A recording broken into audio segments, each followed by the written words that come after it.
est-ce qu'on parlerait pas de ça? Donc, quand j'ai vu la vidéo de Léo Duff sortir hier, elle est sortie dimanche, on est lundi, j'étais un petit peu agacé parce que je crois savoir ce qu'il va expliquer dans cette vidéo. Donc, je vous le dis en préambule, je vous donne mon avis maintenant et j'espère me faire convaincre par sa vidéo parce que mon avis est assez tranché, malheureusement. J'en suis désolé. Pour résumer mon avis là-dessus, vous avez été nombreux à m'envoyer la vidéo. Mon avis avant de voir la vidéo, et je demande qu'à être convaincu, mon avis sur Liquid Glass plus précisément, c'est que effectivement ce n'est pas lisible. Les contrastes ne sont pas bons, etc., etc. On en a parlé sur plein de vidéos sur la chaîne Bastille100ms et sur ce live. Sauf que je sais très bien ce qu'il va raconter. Donc je vais vous le dire maintenant et j'espère me tromper. Il y a plein de gens sur internet qui ont dit Liquid Glass est illisible, mais vous n'avez pas la vision. Apple fait exprès pour vous préparer à l'avenir. Effectivement, Apple a déjà 5 années d'avance. Il prépare le computing, le visual computing, le Vision OS, la fin des écrans, les interfaces qui viennent dans la vie de tous les jours, se mélanger à votre quotidien. Vous n'avez pas la vision. Si c'est écrit en blanc sur blanc, c'est pour vous préparer à ça. Désolé. Mais non, c'est pas parce qu'on prépare des utilisateurs à la vision, à la au spatial computing qu'il faut rendre les choses illisibles. Je veux dire, on peut faire du spatial computing sans rendre les choses illisibles. J'entends par là que Vision OS est magnifique. J'avais montré dans une autre vidéo, je l'ai pas là, les premiers écrans de Vision OS et les premiers écrans de Liquid Glass. Vision OS est magnifiquement contrasté. Liquid Glass, non. Liquid Glass est très beau. Liquid Glass est très sympa. Si vous voulez, c'est une prouesse technique. Il y a des couleurs qui bougent, qui s'inversent. C'est stylé. Mais ce n'est pas lisible. Je suis pas du genre à faire genre je retourne ma veste et tout. Si je me fais convaincre à la fin, bah, je serai très heureux. Sinon, je garderai ma position un peu de rageux, on va dire là-dessus. Mais juste pour vous rappeler, j'essaie de trouver un écran, voilà. Désolé, c'est peut-être pas la meilleure image, mais genre, oui, mais c'était lisible, quoi. Je veux dire, à un moment donné, oui, c'est la spatial computing et tout, mais c'était lisible. Donc, on va regarder la vidéo de Léo, on va écouter son avis. Je ne demande qu'à être convaincu, mais vous avez mon pré-shot. Regardez cette notification sur iOS 26. Vous arrivez à lire? Non.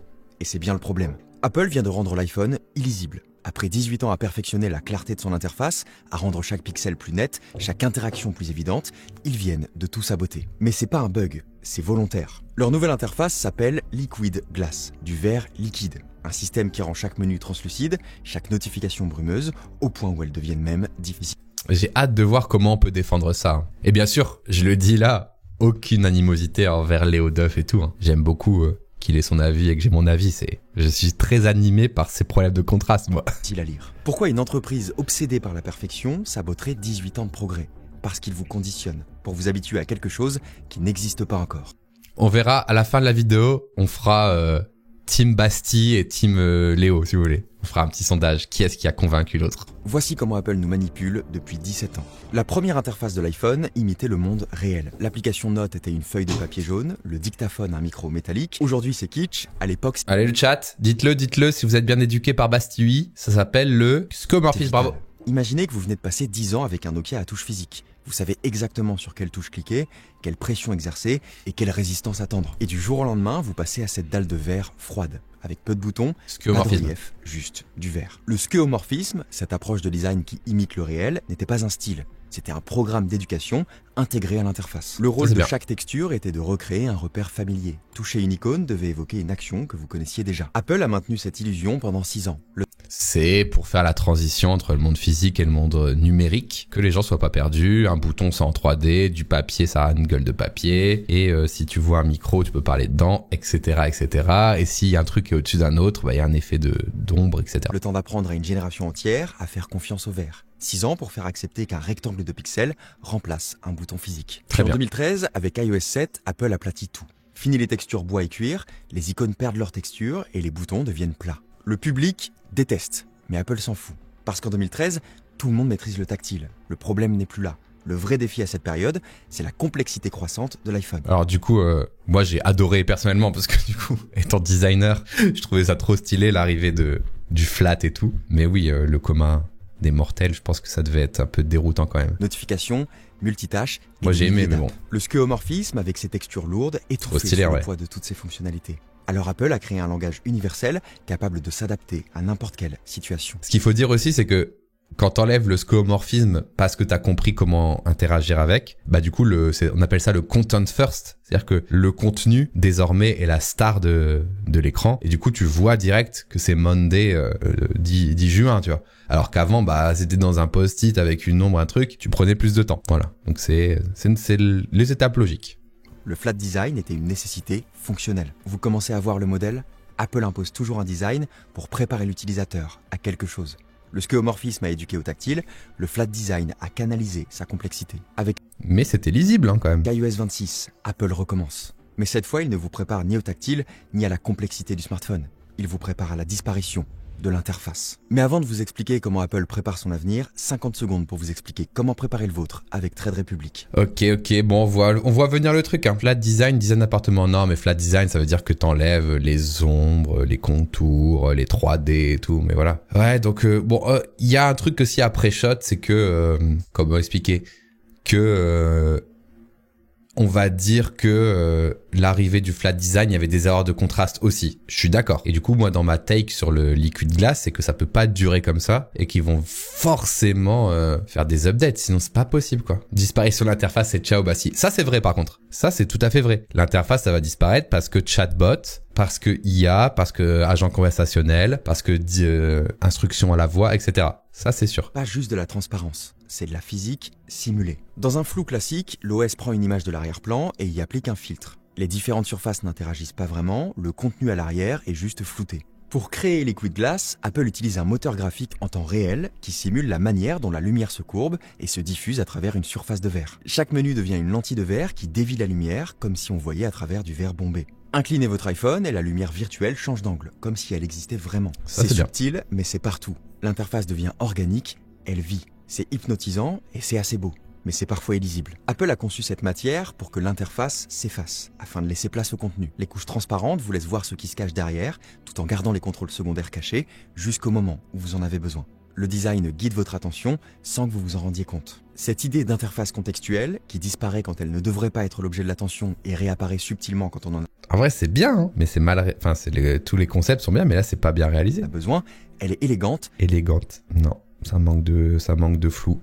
Honnêtement, je vois pas un monde où ça sort comme ça. Je pense que ça... Déjà, on l'a vu dans les bêtas numéro 2 et numéro 3. Il y aura plus de flou. Ce sera plus opaque. C'est pas possible. C'est une catastrophe, sinon. Mais maladroite. Elle repose sur l'équilibre fragile entre esthétisme et fonction. Pour vous aider à vous concentrer sur le contenu, Apple a créé une interface si réaliste qu'elle attire l'attention et devient elle-même une distraction. Ça, c'est vrai, Léo. Tout à fait. Bien.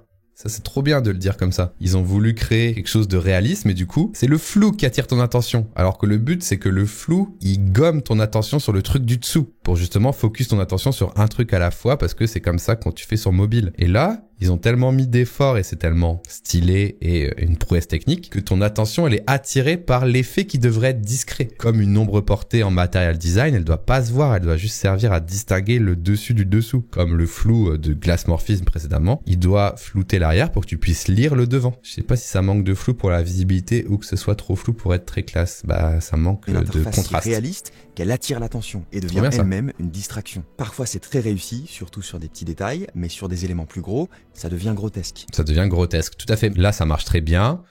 On avait vu d'autres choses qui marchaient très bien, je sais plus, les pop-up et tout, les menus drop-down très stylés. Mais il y a des trucs, c'est grotesque, c'est ça. Prenez le Control Center. Avant, c'était une grille sobre et claire, de boutons bien définis. Pas forcément belle, mais c'était pratique. Maintenant, c'est une collection de bulles translucides avec des effets de lumière et de une catastrophe du X-design, d'ergonomie. Transparence dans tous les sens. Le problème de la transparence, c'est qu'en surdosage, elle devient non seulement vulgaire, mais aussi illisible. Le Control Center, c'est un bon exemple, parce qu'entre la première et la deuxième bêta, Apple a dû renforcer le flou d'arrière-plan pour améliorer la lisibilité. Merci à eux d'ailleurs. Donc ils ont créé un effet de verre qu'ils doivent maintenant un peu saboter pour qu'il soit utilisable. Plus ils ajoutent de flou pour compenser la transparence, plus ils trahissent leur propre vision. Et c'est sans doute que le début. Sur ce fond d'écran clair, qui est un fond d'écran proposé par Apple, le texte disparaît. Alors vous arrivez peut-être à lire maintenant, mais je vous assure que toute la journée, avec les conditions de lumière changeantes, ça épuise et vous finissez par changer de fond d'écran. Apple connaissait ce risque. Ils ont des milliers de designers, des labos d'ergonomie, des tests d'utilisateurs dans tous les sens. Chaque pixel d'iOS est analysé, mesuré et optimisé. Mais ils ont quand même pris le risque de massacrer 18 ans de progrès en matière de lisibilité. C'est fou, hein? Pourquoi ? Pourquoi? Parce qu'ils ne conçoivent plus iOS pour l'iPhone d'aujourd'hui, mais pour celui de 2027. Le nom de code interne de cet iPhone, ce serait Glasswing, comme les papillons aux ailes transparentes. Les brevets déposés depuis 2019 convergent vers la même vision. Un iPhone dont le châssis serait majoritairement en verre, avec un écran enveloppant et des capteurs et une caméra frontale dissimulés sous l'écran, créant l'illusion d'un cristal tenu entre vos mains. C'est un projet faisable dans les prochaines années. Et c'est une rupture technique qui pose de sacrés défis en matière d'interface. Si Apple veut supprimer la frontière entre matériel et logiciel, alors l'interface doit sembler intégrée physiquement à l'objet. En simulant les propriétés optiques du verre, Apple habitue progressivement votre cerveau à l'idée que l'interface et un smartphone en verre sont faits de la même matière. Chaque micro-déformation, chaque reflet, chaque jeu de transparence, tout vous habitue à l'idée que l'interface et l'objet physique ne font qu'un. Vous ne touchez plus un écran, vous manipulez de la matière numérique. C'est pas une raison pour que ce soit illisible, je comprends pas le rapport. C'est aussi une interface liquide, qui peut s'étirer, se contracter, s'adapter aux changements physiques de l'écran. Et on sait qu'Apple travaille sur un iPhone pliant. Alors quand votre iPhone se dépliera pour devenir un iPad, l'interface coulera naturellement d'un format à l'autre, comme de l'eau qui est poussée. Pourquoi pas, ouais, d'accord. Mais il y a une chose dont j'ai pas encore parlé et qui a son importance. On est passé d'iOS 18 à iOS 26. Pourquoi? En fait, Apple a décidé d'aligner tous ses systèmes d'exploitation sur... Mais je suis d'accord, M-Boy, ça empêche pas de mettre de la couleur, ça empêche pas de garder du contraste et du flou. Tu peux très bien faire un écran incurvé, un écran transparent, un écran qui se déplie, sans ce style. Alors oui, le motion, je l'ai déjà dit, il est trop bien. Le motion, il est trop bien, très stylé, les effets de lumière trop bien, mais le contraste, attends la fin, mais je réacte.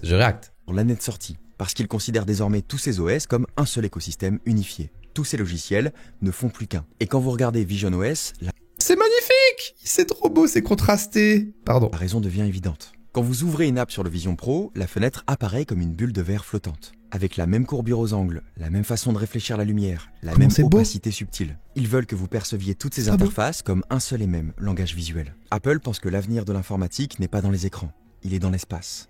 Dans 5 ans, peut-être moins, on commencera à porter des lunettes connectées qui superposeront des informations numériques directement dans notre champ de vision. L'objectif, c'est que basculer de votre iPhone à vos lunettes soit aussi naturel que passer d'un onglet Safari à un autre. Aucune courbure d'apprentissage, juste la reconnaissance immédiate d'un univers déjà familier. Mais votre cerveau va paniquer.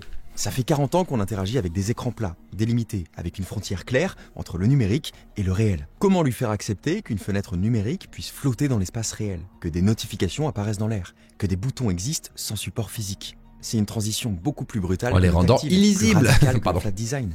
C'est littéralement faire sortir l'interface de sa boîte pour la projeter dans le monde réel. Réussir cette transition, c'est un enjeu majeur. Et la solution d'Apple, c'est de vous familiariser progressivement. En rendant l'interface translucide aujourd'hui, Apple conditionne votre cerveau à dissocier l'information de son support. Vous apprenez qu'une interface n'a pas besoin d'être opaque pour exister, qu'elle peut se fondre dans l'environnement, que les fenêtres peuvent flotter, que le numérique peut avoir une texture sans avoir de substance. Le véritable objectif d'Apple, celui qui justifie ce sacrifice, c'est la convergence totale avec la réalité augmentée. Le calendrier est millimétré. Fin 2025, iOS 26 généralise cette interface sur tous les iPhones. En 2027, sortie de l'iPhone Glasswing pour les 20 ans de l'iPhone. Et en 2028, lancement des Apple Glass. S'il n'y a pas de report technique, Apple a 3 ans pour conditionner 1 milliard d'utilisateurs. En fait, chaque étape prépare la suivante. Liquid Glass vous habitue au verre virtuel, Glasswing matérialise cette esthétique dans l'objet physique et les lunettes projettent ces mêmes éléments dans l'espace réel. Et Apple prend de l'avance sur une technologie que les concurrents ne peuvent pas vraiment copier. Ces effets de rendu en temps réel, ces déformations optiques complexes, ces jeux de lumière dynamiques, tout ça demande une puissance GPU énorme et une optimisation logicielle parfaite. Samsung et Google n'ont pas cette maîtrise complète de la chaîne, du processeur au logiciel. Apple est en retard sur l'IA, mais prend de l'avance sur l'infrastructure visuelle d'une autre révolution. Voilà, on a dit, c'est une façon de se distinguer, on l'avait dit aussi, hein, mais malheureusement, j'ai pas envie de leur voler ça pour l'instant. Quand vos futures lunettes afficheront des hologrammes dans votre salon, votre cerveau ne paniquera pas. Il reconnaîtra ces fenêtres flottantes, il les aura déjà vues, déjà touchées, déjà manipulées sur un écran. Mais s'ils avaient juste mis le design du visionOS actuel sur iPhone, j'aurais été trop content. Mais il n'y a pas besoin de faire un RGB glitch et un texte blanc sur blanc pour que ce soit adopté, je sais pas. Paraît être un détail, mais le pari est colossal. Si ça marche, Apple aura réussi à préparer psychologiquement ses utilisateurs à sa plus grande rupture technique depuis l'iPhone. Apple vous prépare à un monde où l'interface n'est qu'une couche de réalité supplémentaire, aussi naturelle que l'air que vous respirez. Voilà pourquoi Apple rend l'iPhone illisible. Pas par caprice esthétique, pour faire de l'inconfortable une évidence. Plus la résistance est forte, plus l'innovation est transformatrice. iOS 26 n'est pas une nouvelle interface, C'est le... Non mais je suis tellement pas d'accord. Tu peux faire une évolution sans rendre le truc illisible. T'es pas obligé de faire souffrir les gens pendant 3 ans pour qu'après ils sachent lire un texte blanc sur leur mur blanc. Je suis pas du tout d'accord. le début de sa disparition. Et vous allez apprendre à vivre sans elle. Aujourd'hui, c'est illisible. Nous verrons dans 5 ans. Merci Oui, bah dans 5 ans, ils auront augmenté le contraste, ils auront réduit le flou, ils auront mis un fond noir derrière les textes blancs. à tous. Merci à Trade Republic. C'était Léo Duff. Ciao. Bon, ok. Bon, c'était exactement ce que j'attendais. C'était des avis que j'avais déjà lus sur Internet. Que je comprends, mais moi, j'y adhère pas du tout, quoi. Moi, j'y adhère pas du tout, malheureusement. Alors, attendez. Qu'en pensez-vous? Attendez, je remets. Apple ont fait exprès d'être illisible pour nous préparer au spatial computing. Globalement, c'était un peu ce que j'attendais. En fait, le truc, c'est que c'est énervant parce que d'un côté, les gens qui ont cet argument, ils vont avoir raison. Mais c'est parce qu'en fait, Apple va faire les modifications que les gens qui se plaignent aujourd'hui demandent. Qui sont la lisibilité, les contrastes, plus d'opacité, etc. Le fait est, c'est qu'ils ont sorti ce truc peut-être pour flexer sur les faisabilités techniques, mais que d'update en update, les contrastes vont augmenter. On l'a déjà vu entre la bêta développeur 1 et la bêta développeur 2. Et dans 1 an, dans 2 ans, ce sera superbe. Et du coup, les gens vont dire, ah bah voilà, t'aimes bien le Liquid Glass maintenant, t'aimais pas la sortie. Mais bro, ce n'est plus du tout la même chose. Tu vois ce que je veux dire? Ce qui va être énervant avec ce débat, c'est que les gens vont dire, tu verras dans 2 ans, on en reparle. Et puis dans 2 ans, moi, je vais dire, ah, le Liquid Glass, il est super là et tout. Et t'as vu, bah si, tu t'es trompé. Non. Parce que du coup, ils l'ont changé. En fait, par rapport au retour. Moi, je dis toujours, le motion design est super. Tout ce qui est autour de la hiérarchisation, de l'animation, du côté un peu bulle comme ça, c'est cool. Mais les effets de transparence, ils sont pas bons là. Est-ce que tu as vu la vidéo d'Apple Developer? Oui, j'ai vu. On l'a regardé en live. Il mélange 2 choses qui n'ont rien à voir. Le concept de glace, c'est celle d'utiliser des contrastes texte tout pourris. Oui, c'est ça. Tu critiques une bêta. Non, Keep in Motion, je ne critique pas une bêta. Je critique une vidéo faite sur After Effects pendant 10 ans par des spécialistes de l'interface. Arrête de dire que je critique. Alors ça, c'est vraiment le commentaire qui m'énerve le plus. Apple, ils font une vidéo en 4K, Meet Liquid Glass, ça dure 30 secondes, ils montrent. Ils auraient pu augmenter le contraste dans cette vidéo de démo. Ils nous disent, non, c'est bon, on a fait des tests. C'est ça qui est scandaleux. C'est le but d'une bêta. Mais arrêtez. S'ils te sortent ça en bêta, c'est qu'est-ce qu'ils ont branlé pendant 5 ans? Quand ils travaillent dessus. Je suis pas d'accord avec ce truc de tu critiques une bêta. C'est comme si moi j'arrivais avec un concept, je dis j'ai bossé dessus pendant 5 ans, et puis j'arrive avec un truc dégueulasse, et je dis non mais c'est une bêta, je vais modifier, et puis je modifie, et puis c'est plus du tout ça, et je dis ouais, c'était mon idée de base. Enfin, je sais pas comment dire, mais bon. Voilà, il y a bêta et bêta, il y a la main idée, c'est que ce soit complètement translucide. Et là, ça va redevenir du glass morphisme au fur et à mesure, donc c'est pas vraiment ça. Parce qu'en fait, il y a la bêta, c'est comment c'est réalisé, ça bug et tout, on s'en fout. Et il y a la ligne directrice globale, tu vois. C'est Apple, leur bêta est censé avoir déjà pensé à tout ça. On parle pas d'un petit truc. Bah ouais, là, c'est pas un petit développeur indé qui dit j'ai mis un truc en bêta, si les gens veulent check et tout, je donne un coupon de réduction en échange. Et moi, quand Apple sortait ces grosses updates, ils disent ouais, ça fait 10 ans qu'on n'a pas révolutionné l'interface comme ça, je m'attendais à un truc mieux fini, tu vois. Mais du coup, ce qui m'embête le plus, c'est que la direction me paraît un peu catastrophique. Donc soit c'est catastrophique et quand ça sort, personne peut le lire et ça fait un tollé et on pourra dire à Léo Duff ou d'autres qui ont cet avis-là, on vous l'avait dit. Ou alors, de semaine en semaine, le contraste va augmenter légèrement, le flou va augmenter légèrement, et puis ça va sortir, et puis moi, tout le monde va dire, bah c'est bien en fait, bravo Apple, et les gens qui ont l'avis de Léo Duff et Léo Duff vont dire, bah voilà, on vous l'avait dit. Donc c'est ça qui m'embête un peu dans ce truc, c'est que je sais très bien comment ça va se passer. Mais mettez Vision OS et Liquid Glass côte à côte, c'est le glowdon quoi. Peut-être qu'ils ont bâché pour sortir cette année comme ils sont en retard sur l'IA. Bah effectivement, il y a plusieurs trucs qui ont dû guider ça. Leur retard sur plusieurs trucs qui font qu'ils ont voulu montrer un peu leur coup d'avance, le fait qu'ils aient beaucoup investi dans la VR alors qu'il y avait l'IA et que du coup bah ah merde on est parti sur le mauvais truc. Effectivement, ce que dit Léo Duff c'est tout à fait juste, il nous prépare à quelque chose qui flotte et tout, mais c'est pas une raison pour que ce soit mal fait. En gros, regardez ça. Imaginez ça. Vous voyez la table derrière en baveux RGB, ça ne marcherait pas. Bon là, il y a le mur monochrome, donc on se rend pas compte. Si t'as du temps à perdre, ça pourrait être sympa de voir comment tu pourrais intégrer VisionOS sur iOS. Ce serait vraiment pas compliqué, juste tu prends les flous comme ça. Regardez, même ça. Vous vous souvenez de l'icône de Liquid Glass? L'icône photo de Liquid Glass, elle est pas jojo, hein. L'icône photo de Liquid Glass, elle est pas jolie. Là, c'est quand même plus joli, tu vois. Regardez l'opacité de cette barre quand même. Elle permet de se détacher quand même un petit peu. Bon là, il le monte sur un mur assez assez opaque, enfin assez monochrome, pardon. Mais vous voyez quand même que là, la délimitation du mur, elle est assez floutée pour qu'elle ne vous distraye pas du picto. Alors que sur Liquid Glass, là, le mur, vous le voyez, hein. Vous voyez un trait directement ici. Let Tim Cook, je pense. Ouais, mais ouais.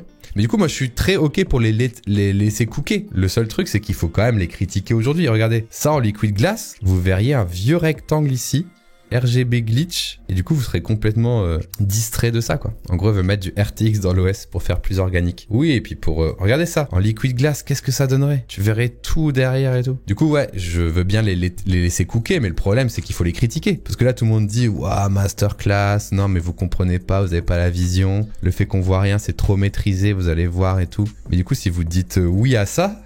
vous donnez raison, alors que non, il faut les critiquer pour qu'ils améliorent. Et je vous le redis, j'ai déjà dit 3 fois, mais ce qui va me faire chier, c'est que les gens vont dire, tu vois, j'avais raison, t'aimes bien Liquid Glass maintenant, mais t'as pas vu le nombre de modifs qu'il y a eu, quoi. Bref, si vous voulez en savoir plus sur le Vision OS, vous tapez Basti8 sur YouTube et vous avez cette vidéo, Basti8 Tinder, comment Apple va révolutionner la drague. Voilà. Et donc j'ai fait une vidéo le jour de la sortie du Vision Pro sur Tinder que j'ai designé en version Vision OS avec un beau décor rose, regardez. Et donc je suis venu expliquer un petit peu voilà, tout le design system, tous les composants de Vision OS. Donc j'ai fait Tinder, regardez comme ça, en spatial computing, et du coup j'explique en même temps le design. Donc je vous remets le lien de la vidéo, comment Apple va révolutionner la drague. Et si vous avez apprécié ce react, n'hésitez pas à me follow sur Twitch, à claquer votre Prime, à vous abonner. Et si vous aimez bien cette petite pastille, vous pouvez aussi nous rejoindre sur Basti 100 MS. Nous sommes actuellement la modique somme de 42 939 abonnés. Donc go à 43 000, puis go à 50 000 et bien sûr go à 100 000 pour que je puisse afficher ce magnifique cadre derrière moi. Voilà.